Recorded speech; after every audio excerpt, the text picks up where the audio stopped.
before you even start looking at being in a meeting, I want you to think about your meeting schedule.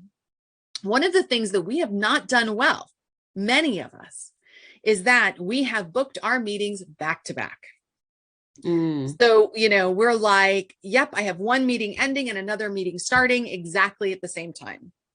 Now, in reality, I want you to imagine that you have meetings across campus, that you work for a big organization and you have to walk from one meeting room to the next.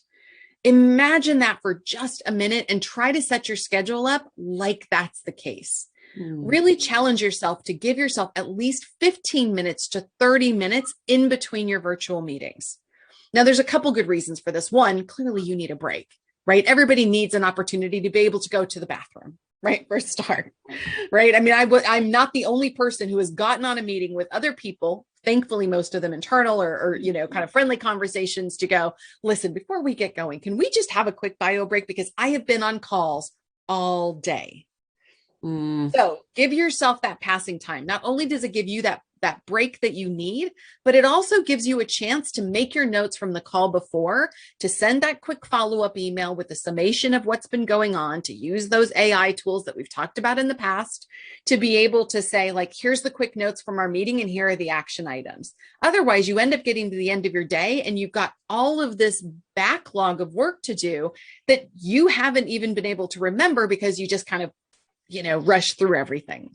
That's so important. I think it gives your head a chance. You're just like finishing up this one thing, and then you're using part of that time to just kind of mentally prepare yourself for the next one.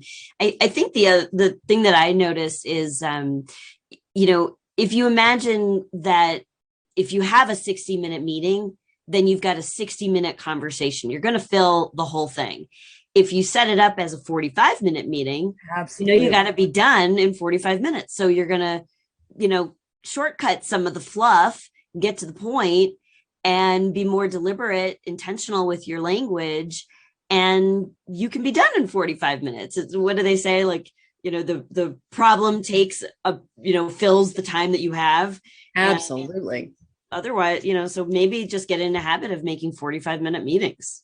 That's a great idea. And, I think that's a really critical thing is especially when you talk about anything that we talk about around expectations. As a general rule of thumb, I want you to imagine the expectation that you want to set. This is a 45-minute meeting, or we're going to cover these 5 things during this meeting. And I want you to take it one step farther and explain why that's a benefit to the other person.